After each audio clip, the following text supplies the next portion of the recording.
Okay, start, sir. Welcome to Motiur's Pathshala once again. Dear viewers, how are you? আবারও আমি মতিউর রহমান আপনাদের সামনে এসে উপস্থিত হয়েছি নতুন আরেকটা টপিকস নিয়ে।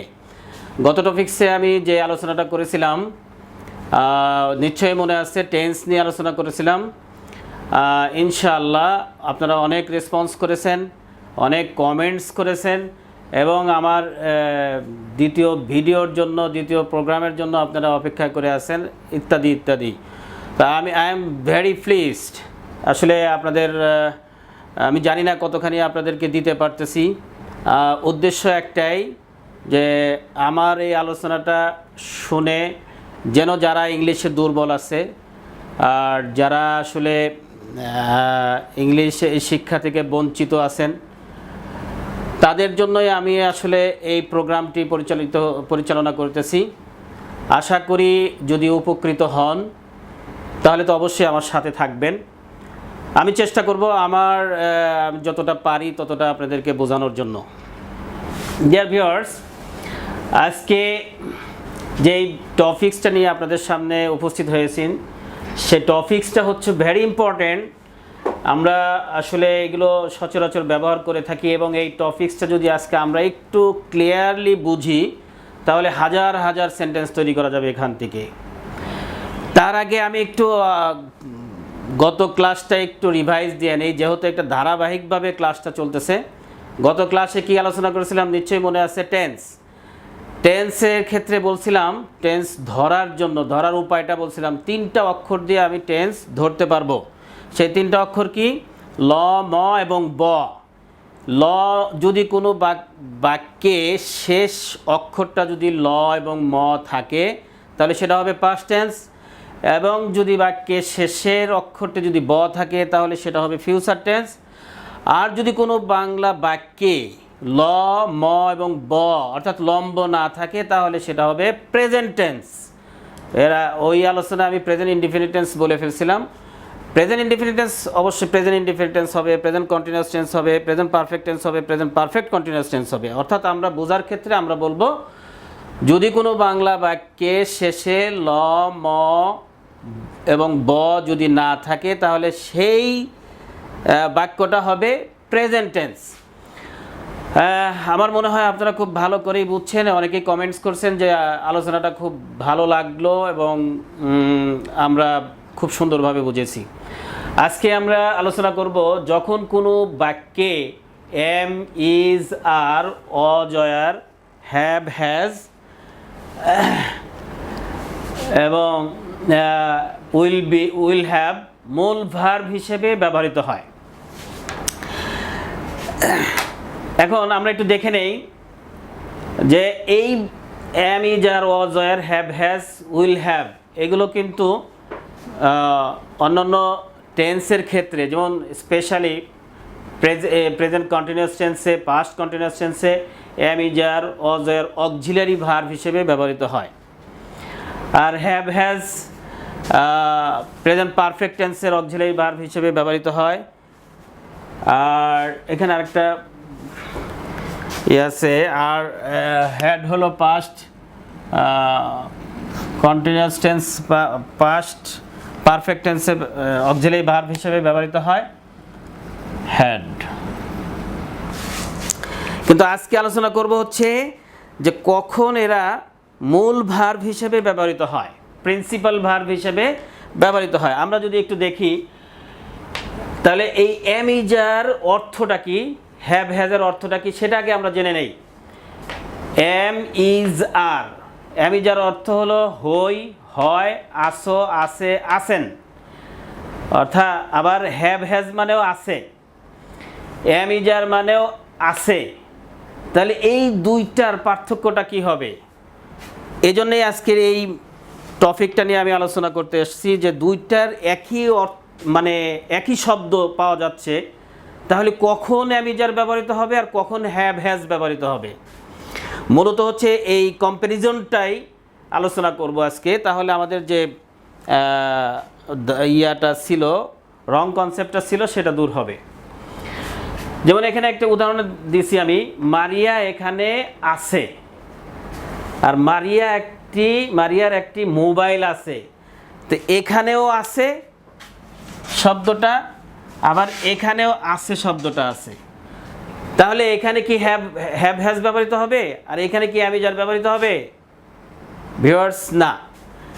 আমরা দেখব কোনটা কখন কোনটা কি ব্যবহৃত হবে সেটা নিয়ে আজকে আলোচনা করব।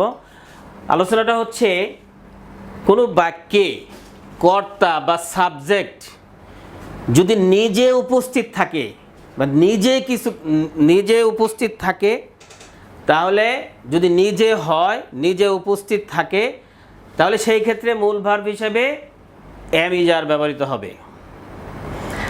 আর দ্বিতীয় বাক্যে যদি আসি, যে কর্তার কোনো কিছু আছে, কর্তা বা সাবজেক্টের কোনো কিছু আছে, অর্থাৎ সে নিজে নাই কিন্তু ওনার কিছু আছে, এরকম যদি হয়, তাহলে তার প্রিন্সিপাল ভার্ব হিসেবে বা মূল ভার্ব হিসেবে হ্যাভ হ্যাজ ব্যবহৃত হবে। তাহলে আমরা দেখি যে এই বাক্যে মারিয়া এখানে আছে, মারিয়াটা হলো সাবজেক্ট। মারিয়াটা কি? মারিয়াটা হচ্ছে এই বাক্যের সাবজেক্ট। আর একটা টেকনিক মনে রাখবেন, আমি আগেই বলছি যে আমরা মানে ট্র্যাডিশনাল গ্রামারকে বাদ দিয়ে দিব। ট্র্যাডিশনাল গ্রামারকে আমরা ফলো করব না, আমরা সবসময় একটা টেকনিক অ্যাপ্লাই করব। কিছু টেকনিক অ্যাপ্লাই যদি করি, তাহলে আমরা কি করব, গ্রামারের যেই বেড়াজাল থেকে আমরা বেরিয়ে আসতে পারবো। কোনো বাংলা বাক্যের ভার্ব কোথায় থাকে সেটা ধরার টেকনিক হলো সবসময় শেষ শব্দটা হলো ভার্ব। কোনো বাংলা বাক্যে আমরা যখন বাংলা বাক্য থেকে ইংলিশে ট্রান্সলেশন করতে যাব, তখন আমরা ফলো করব যে এই বাক্যে ভার্বটা কোথায়। নিঃসন্দেহে একেবারে চোখ বুজে আমরা ধরে নেব শেষ শব্দটাই হচ্ছে ওই বাক্যের ভার্ব, মেইন ভার্ব। তাহলে মারিয়া এখানে আছে, এখানে আছেটা হলো এই ক্ষেত্রে ভার্ব, আর এখানে হচ্ছে অবজেক্ট। সিমিলার কেস এটাও। তাহলে আমি কি আলোচনা করছি, যে কর্তা বা সাবজেক্ট যদি নিজে উপস্থিত থাকে বা নিজে হয়, কোনো কিছু হয়, তাহলে সেটার ক্ষেত্রে মূল ভার্ব ব্যবহৃত হবে অ্যাম ইজ আর। আর কর্তা বা সাবজেক্টের কোনো কিছু আছে, সে নিজে নাই, তার কিছু আছে, এরকম বোঝালে সেই ক্ষেত্রে মূল ভার্ব হিসেবে ব্যবহৃত হবে হ্যাভ হ্যাজ। যেমন এখানে মারিয়া এখানে আছে, তার মানে কি মারিয়া নিজেই আছে এখানে, অর্থাৎ সাবজেক্ট এখানে নিজেই আছে। তাহলে কি হবে, এখানে কি ব্যবহৃত হবে, মূল ভার্ব অ্যাম ইজ আর ব্যবহৃত হবে। তাহলে আমরা একটু ট্রান্সলেশনটা করে ফেলি। যেমন মারিয়া, আগে সাবজেক্ট হবে মারিয়া, মারিয়ার পরে কি বসবে, অ্যাম ইজ আর এর কোনটা বসবে, এটা নিয়ে একটু পরে আলোচনা করব। আমি এখন লিখি ইজ বসবে। মারিয়া ইজ মানে ভার্ব গেল, এবার হচ্ছে অবজেক্ট। মারিয়া ইজ হেয়ার, এখানে আছে, মারিয়া ইজ হেয়ার, মারিয়া এখানে আছে। আর যদি আমি এটা লিখি মারিয়ার একটি মোবাইল আছে, এখানে সাবজেক্টকে এটা, এখানে সাবজেক্ট মারিয়া, আছে ভার্ব, আর একটি মোবাইল হচ্ছে অবজেক্ট। তাহলে এইটা ট্রান্সলেশনটা কি হবে, মারিয়া হ্যাজ আ মোবাইল।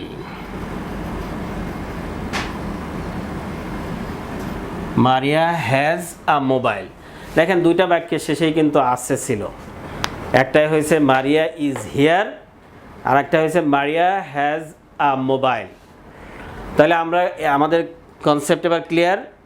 অর্থাৎ কোনো বাক্যে সাবজেক্ট বা কর্তা যদি নিজে উপস্থিত থাকে বা সে নিজে কিছু হয়, তাহলে সেটার ভার্ব হবে, মেইন ভার্ব হবে অ্যাম ইজ আর। আর সাবজেক্টের কোনো কিছু আছে বোঝালে সেটার মেইন ভার্ব হবে হ্যাভ হ্যাজ। তাহলে ডিয়ার ভিউয়ার্স, এরকম অসংখ্য ট্রান্সলেশন আমরা করতে পারবো। যেমন মারিয়া একজন, যদি বলি মারিয়া একজন টিচার বা শিক্ষক, বা মারিয়া হয় একজন শিক্ষক, অর্থাৎ হই, হয়, আছে, আসো, আছেন, ধরে নিলাম আমি হই বা হয় শব্দটা ব্যবহার করলাম না। মারিয়া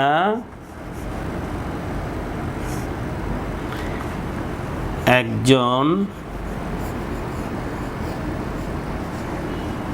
শিক্ষক,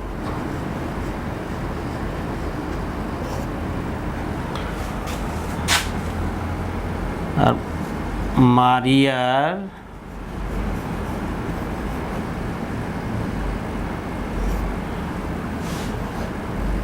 একজন শিক্ষক আছে।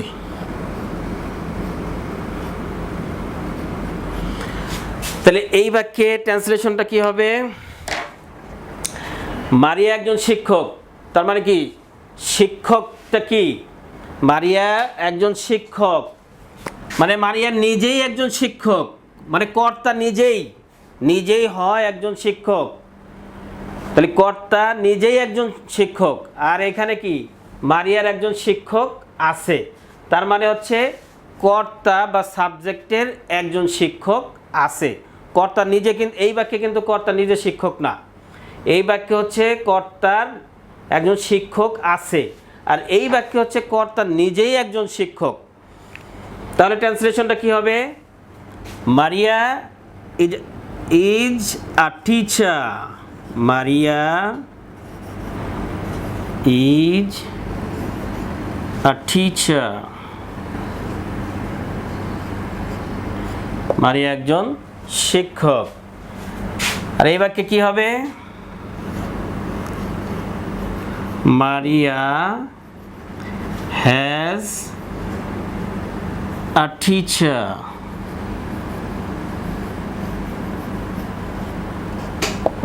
ক্লিয়ার?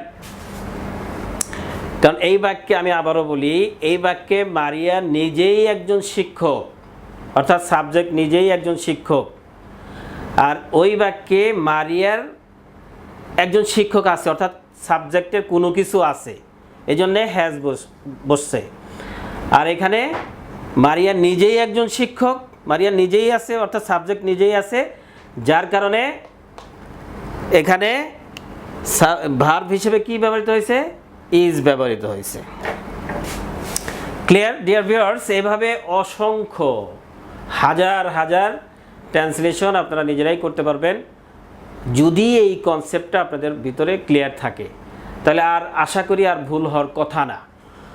এবার আসি অ্যামিজার শেষ হয়ে গেল, অ্যামিজার হ্যাভ শেষ হয়ে গেল। অনুরূপভাবে এখন যদি আমি অজয়ারে আসি, 10টার, যদি এখন অজয়ার আর হ্যাড নিয়ে আলোচনা করি, ওয়াজ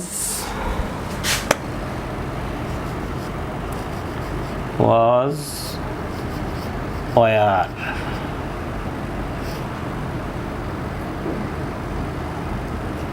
ছিল,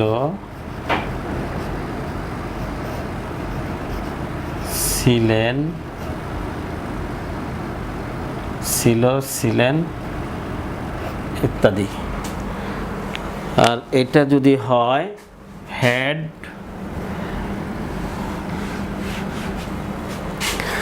এটা যদি হয় হ্যাড, তাহলে বাংলাটা হবে ছিল, বাংলাটা হবে ছিল।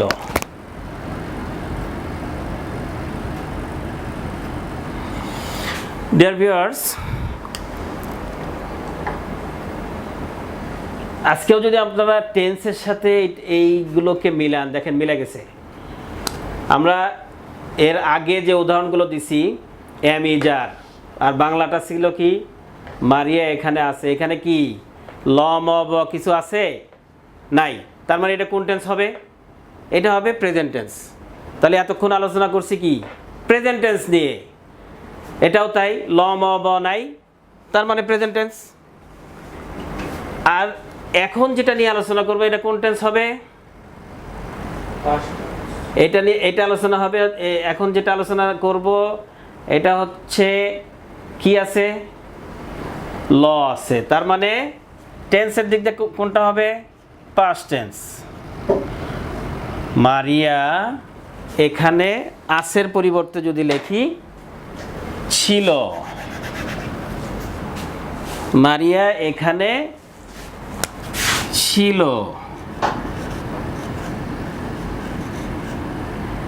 মারিয়া এখানে ছিল।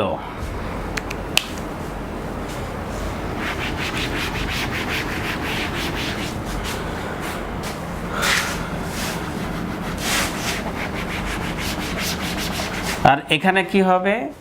মারিয়ার একটি মোবাইল ছিল, মারিয়ার একটি মোবাইল ছিল।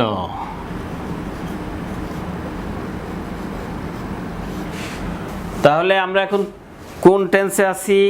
আগে আলোচনা করছি হচ্ছে প্রেজেন্ট টেন্স, অর্থাৎ ল ম ব ছিল না, প্রেজেন্ট টেন্স ছিল। এখন দেখা যাচ্ছে এই বাক্যে, বাংলা বাক্যে শেষে একটা ল আছে, তার মানে কি এটা পাস্ট টেন্স। তাহলে আমরা ওই যে প্রেজেন্ট টেন্স করছি, যে কর্তা বা সাবজেক্ট নিজে ছিল হলেই, নিজে উপস্থিত থাকলে বা নিজে কোনো কিছু ছিল এরকম থাকলেই অ্যামিজার ব্যবহৃত, মানে আগের বাক্যে অ্যামিজার ব্যবহৃত হয়েছে। অনুরূপভাবে মারিয়া এখানে ছিল মানে কর্তা কোনো কিছু ছিল এরকম বোঝালে অজয়ের ব্যবহৃত হবে। আর কর্তার কোনো কিছু ছিল বোঝালেই হ্যাড ব্যবহৃত হবে। তাহলে এটা কি হবে? মারিয়া ওয়াজ হেয়ার, মারিয়া এখানে ছিল। আর এটা কি হবে? মারিয়া had a mobile, Maria had a mobile. আমরা ক্লিয়ার? মারিয়া এখানে ছিল মানে কর্তা বা সাবজেক্ট নিজেই ছিল, যার কারণে মারিয়া ওয়াজ হিয়ার। আর কর্তা, মারিয়ার একটি মোবাইল ছিল মানে কর্তার কোনো কিছু ছিল বুঝাইছে, যার কারণে Maria had a mobile. Clear dear viewers? আশা করি আমার আলোচনাটা যদি বুঝে থাকেন তাহলে অসংখ্য ট্রান্সলেশন আপনারা এইভাবে করতে পারবেন। এই এম ইজার, ওয়াজার, হ্যাভ, হ্যাজ, হ্যাড দিয়ে অনেক বাক্য তৈরি করা যায়। আচ্ছা, এইটা যদি ফিউচার টেন্সে আসি আমি, আচ্ছা যদি ব দিয়ে করি,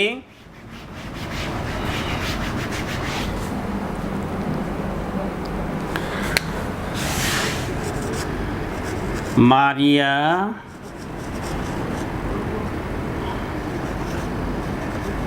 এখানে থাকবে। আচ্ছা, আর এটা হবে মারিয়ার একটি মোবাইল হবে বা মোবাইল থাকবে, বা মারিয়ার একটি গাড়ি হবে, মারিয়ার একটি গাড়ি হবে। যদি এটা ফিউচার টেন্স, যেহেতু এটা ব আছে বাংলা বাক্যের শেষে, তাহলে এটা ফিউচার টেন্স। তাহলে কি হবে? কর্তা নিজেই থাকবে, তাহলে কি হবে? Will B.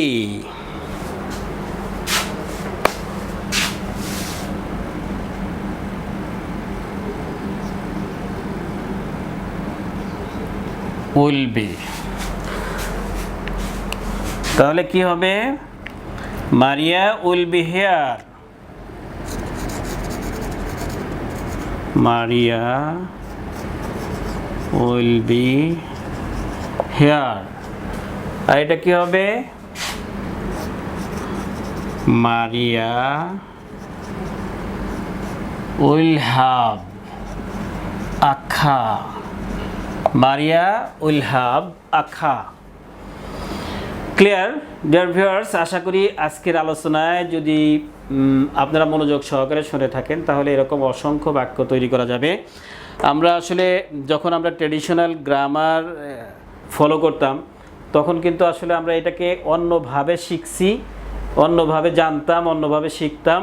আপনারাও শিখেছেন, আপনারাও অন্যভাবে জানছেন, শিখছেন, কিন্তু দেখা গেছে মুখের জড়তাটা রয়ে গেছে। আজকের আলোচনায় যা শুনছেন বা অবশ্যই শিখছেন, কিন্তু যদি আমি ট্রান্সলেশন করতে দেই আপনাদের কিন্তু অনেক টাইম লাগবে। কেন টাইম লাগবে?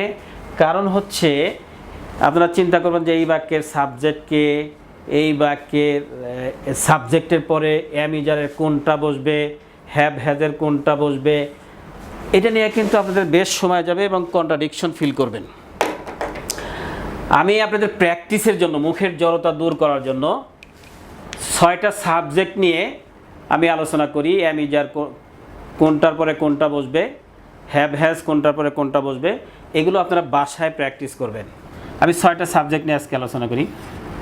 আমরা সাধারণত যে সাবজেক্টগুলো পাই, I, we, you, he, she, they. I, we, you, he, she and they. আর পরে কি বসবে? আর পরে বসে হলো এম, উই এর পরে আর, ইউ এর পরে আর, হির পরে ইজ, শির পরেও ইজ, আর এর পরে না, দের পরে আর। আচ্ছা, এটা কেন বসে এটা আপনাদেরকে একটু আলোচনা করি। সেটা হচ্ছে এই জিনিসটা অন্তত মুখস্থ রাখেন, এম ইজারের ক্ষেত্রে সবসময় আয়ের পরে এম বসবে। তাহলে এটা হচ্ছে মুখস্থ, আয়ের পরে এম বসবে। আর সাবজেক্ট থার্ড পারসন সিঙ্গুলার নাম্বারের পরে ইজ বসবে। এখন subject third person singular number কোনটা সেটা আগে আমাদেরকে জানতে হবে। আগে জানি যে সাবজেক্ট থার্ড পারসন কাকে বলে। সাবজেক্ট থার্ড পারসন হচ্ছে I, we, you. I, we, you এই 3 ব্যক্তি ছাড়া পৃথিবীতে যা কিছু আছে সব থার্ড পারসন। ডিয়ার ভিউয়ার্স, মুখস্থ করে ফেলি, আই, উই, ইউ এই 3 ব্যক্তি ছাড়া পৃথিবীতে যা কিছু আছে সব কি? Third person. এবার হচ্ছে থার্ড পারসনের ভিতরে সিঙ্গুলার আছে এবং প্লোরাল আছে। সিঙ্গুলার এবং প্লোরাল আমরা তো খুব সহজেই বুঝি। একটি বা একটি শব্দ বোঝালে, এক যেমন এক, এটা হচ্ছে সিঙ্গুলার। টু মানে একের চেয়ে বেশি হলেই সেটা কি? প্লোরাল। অর্থাৎ subject third person singular number. Subject যদি প্রথমে তো হলো সে থার্ড পারসন কিনা, তারপর দেখতে হবে যে সে সিঙ্গুলার কিনা। তাহলে subject third person singular number হলে তার সাথে ইজ বসবে, আর বাকি সবার ক্ষেত্রে আর বসবে। ক্লিয়ার? সাবজেক্ট যদি থার্ড পারসন সিঙ্গুলার নাম্বার হয় তার সাথে ইজ বসবে, আর বাকি সবার ক্ষেত্রেই আর বসবে। অনুরূপভাবে ওয়াজ এর ক্ষেত্রেও তাই, সাবজেক্ট আর পরে ওয়াজ বসবে,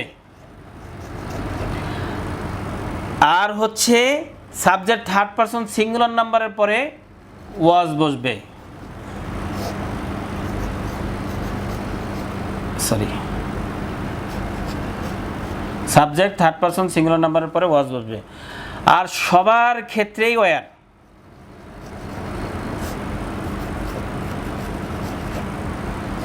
আর সবার ক্ষেত্রে কি? ওয়ার। শুধুমাত্র আর পরে এম এবং ওয়াজ, এটা মুখস্থ রাখতে হবে। আর পরে এম বসবে এবং ওয়াজ বসবে, আর পরে এম বসবে এবং ওয়াজ বসবে, এইটা স্বতন্ত্র। আর হচ্ছে কি বলছি technique, subject third person singular number হলে ওয়াজ বসবে, আর বাকি সবার ক্ষেত্রে ওয়ার বসবে। এখন যদি বলি mister John, mister John mister জনের পরে কি বসবে? মিস্টার জনের পরে আগে দেখতে হবে মিস্টার জনটা কি। মিস্টার জন একজনের নাম, মিস্টার জন হচ্ছে একজনের নাম, তাহলে দেখতে হবে যে এটা থার্ড পারসন না সেকেন্ড পারসন না ফার্স্ট পারসন। অবশ্যই থার্ড পারসন, কারণ সেকেন্ড পারসন একমাত্র ইউ,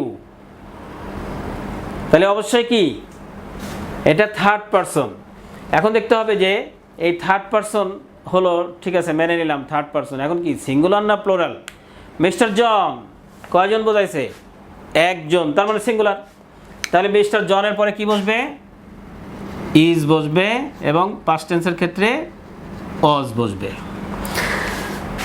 ডিয়ার ভিউয়ার্স, আমরা এই সাবজেক্টগুলো নিয়ে আলোচনা করব, মানে মুখের জড়তা দূর করার জন্য বাসায় বসে বসে দরজা দিয়ে, যদি লজ্জা লাগে দরজা দিয়ে আমরা এটাকে প্র্যাকটিস করব। যেমন আমি একবার বলি, প্রথমে আস্তে আস্তে I am, we are, you are, he is, she is, they are. এরপরে আসি আমরা আরেকটু জোরে, মানে আরেকটু তাড়াতাড়ি বলি, I am, we are, you are, he is, she is, they are. যদি একসাথে 6টা সাবজেক্ট বলতে কষ্ট হয় তাহলে তিনটা করে বলি, I am, we are, you are, I am, we are, you are, I am, we are, you are. এরপরে 3টা যদি আমি আসি, হি শি ইজ দেয়া, হি শি ইজ দেয়া, হি শি ইজ দেয়া। অর্থাৎ আমি বলছিলাম যে আমরা এমনভাবে শিখব যেন অটোমেটিক্যালি মুখ দিয়ে চলে আসে, অটোমেটিক্যালি এবং ন্যাচারালি এই যেন মুখ দিয়ে চলে আসে। এবার যদি আমি 6টা সাবজেক্ট দিয়ে বলি, I am, you are, you are, he she is they're, I am, we are, you are, he she is they're. এরকম যখন আপনি পড়বেন, আপনার পাশে থেকে যদি কোনো ব্যক্তি বলে, কোনো লোক যদি বলে যে লোকটা পাগল হয়েছে, তাহলে বুঝবেন যে আপনি সার্থক। তাহলে আপনি ধরে নেবেন যে হ্যাঁ আমি সার্থক, আমার দ্বারা হবে। যদি কেউ আপনাকে পাগল বলে তাহলে আপনি ধরে নেবেন যে হ্যাঁ আমার হচ্ছে, আমার দ্বারাই এটা হবে। এখন যদি আসি তাহলে এটা কি হবে? I am, you are, you are, he she is they're, I am, you are, you are, he she is they're. এভাবে চর্চা করতে হবে, প্র্যাকটিস করতে হবে, তাহলে মুখের জড়তাটা দূর হবে এই সব বাক্যের। আচ্ছা, এখন আসি হ্যাভ হ্যাজের ক্ষেত্রে। আচ্ছা, এটা শেষ করে নেই। I am, you are, you are, he is, she is they're, I am, we are, you are, he is, she is they're. এই সব বাক্যে যদি আমরা নেগেটিভ করতে যাই, অর্থাৎ না বোধক করতে যাই, তাহলে এগুলোর সাথেই একটা নট বসে। যেমন মারিয়া এখানে ছিল না, তাহলে ইংলিশ কি হবে? মারিয়া ওয়াজ নট হিয়ার, অথবা মারিয়া wasn't here, Maria wasn't here. তাহলে আমি কি বলছি? যদি এই সব বাক্যে নেগেটিভ করতে যাই তাহলে এই am, is, are, was, were, have, has এগুলোর সাথেই একটা করে নট বসে, তাহলে সেটা নেগেটিভ হয়ে যাবে।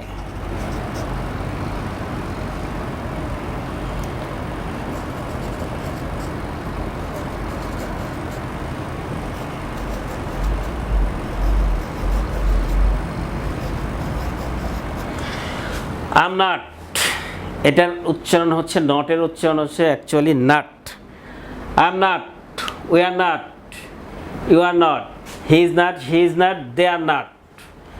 এখন এগুলোকে আবার সংক্ষেপে বলা যায়। সাধারণত এখন স্পোকেন ইংলিশে বা মানুষ যখন একজন আরেকজনের সাথে কনভারসেশন করে তখন সাধারণত এইভাবে বলে না, I am not, we are not, you are not, he is not, she is not, they are not, এগুলো বলে না। সাধারণত ওরা সংক্ষিপ্ত ফর্ম ব্যবহার করে। আই এম নটটা ব্যবহৃত হয়, আই এমের সংক্ষিপ্ত হলে আই এমন্ট, আর উই আর নট মানে উই আরেন্ট। আমরা যদি এটাকে উই আরেন্ট লিখি, জিনিসটা হবে উই আরেন্ট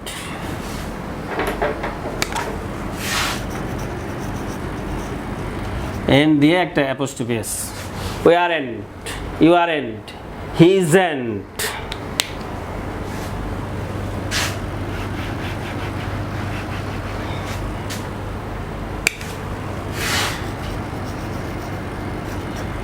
He isn't. এভাবে আমরা নেগেটিভ যদি করতে যাই তাহলে এম এর সাথে নট অথবা অ্যামেন্ট, আরেন্ট, ইজেন্ট, আরেন্ট, এই বাক্যকে যদি আমরা ইন্টারোগেটিভ করতে যাই অর্থাৎ প্রশ্নবোধক করতে যাই তাহলে শুধু এই এম ইজ আর সাবজেক্টের আগে দিয়ে দিলেই ইন্টারোগেটিভ হয়ে যাবে। আর যদি ইন্টারোগেটিভ নেগেটিভ করতে যাই তাহলে এই am not, is not, R not এগুলো সাবজেক্টের আগে দিলেই ইন্টারোগেটিভ নেগেটিভ হয়ে যাবে। তাহলে আমরা একটা বাক্য দিয়ে 4টা বাক্য তৈরি করা শিখি।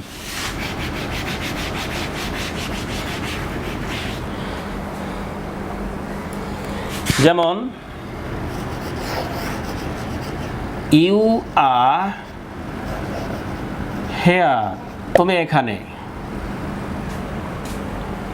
আচ্ছা, এটা নেগেটিভ কি হবে?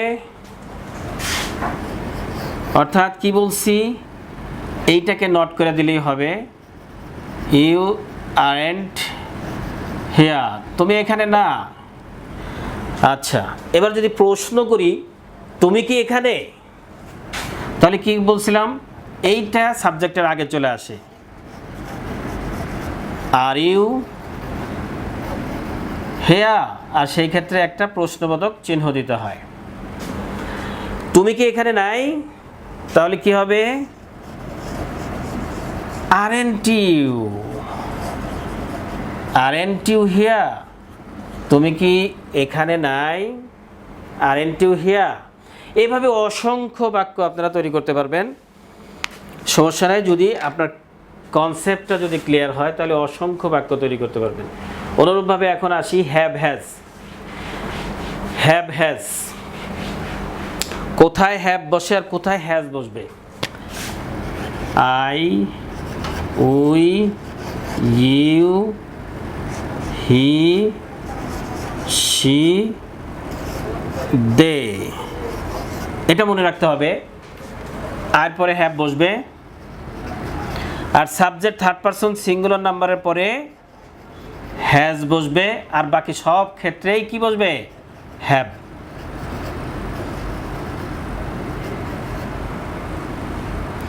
বাকি সব ক্ষেত্রেই হ্যাভ। আর subject third person singular number কি, এটা তো কিছুক্ষণ আগে আমরা বুঝছি। তাহলে এটা এই আয়ের ক্ষেত্রে জিনিসটা সবসময় মুখস্থ রাখতে হয়। আর পরে হ্যাভ বসবে, আর সাবজেক্ট থার্ড পারসন সিঙ্গুলার নাম্বারের পরে হ্যাজ বসবে, আর বাকি সব ক্ষেত্রে কি বসবে, হ্যাভ বসবে। এটাও ঠিক ওই রকমই, যদি আমরা এটাকে নেগেটিভ করতে যাই সাথে একটা নো বসে, একটা নো বসে, শুধু নট বসে না, নো। আই হ্যাভ নো, আমার টাকা নাই, আই হ্যাভ নো মানি, তোমার টাকা নাই, ইউ হ্যাভ নো মানি। এটাকে আর একভাবে করা যায়, হ্যাভ নো না দিয়ে এটাকে স্ট্যান্ডার্ড ফর্মে সাধারণত এখন ব্যবহৃত হয়, I don't have, I don't have, আমার কাছে টাকা নাই। আই ডোন্ট হ্যাভ মানি, আমার কাছে টাকা নাই। I don't have money, both are right. I have no money, I don't have money, আমার কাছে টাকা নাই। অনুরূপভাবে সব ক্ষেত্রে একই হবে, I don't have, we don't have, you don't have, he doesn't have. Third person singular নাম্বারের ক্ষেত্রে, থার্ড পারসন সিঙ্গুলার নাম্বারের ক্ষেত্রে doesn't have, we don't have, I don't have, we don't have, you don't have, he doesn't have, he doesn't have, they don't have। অর্থাৎ third person singular number হলে doesn't, আর সব ক্ষেত্রেই don't have, don't have. অনুরূপভাবে আমি যদি এটাকে negative করতে যাই তাহলে কি হবে, নেগেটিভ করতে গেলে ওই ডুটা সাবজেক্টের আগে চলে আসবে, হ্যাভটা সাবজেক্টের পরে আসবে। যেমন ডু আই হ্যাভ, যদি ইন্টারোগেটিভ যদি করতে যাই তাহলে ডুটা সাবজেক্টের আগে চলে আসবে, হ্যাভটা সাবজেক্টের পরে থাকবে। যেমন do I have, do you have, do you have, does he have, do they have. অনুরূপভাবে যদি ইন্টারোগেটিভ নেগেটিভ করতে যাই তাহলে don't I have, don't we have, don't you have, doesn't he have, doesn't she have. এভাবে আমরা যদি practice করতে থাকি তাহলে আমাদের মুখের জড়তাটা দূর হয়ে যাবে। একটা সাবজেক্ট দিয়ে প্র্যাকটিস করি। ইউ হ্যাভ মানি, তোমার কাছে টাকা আছে। এটা অ্যাফারমেটিভ। যদি এটাকে বলি যে তোমার কাছে টাকা নাই, তাহলে কি হবে? You don't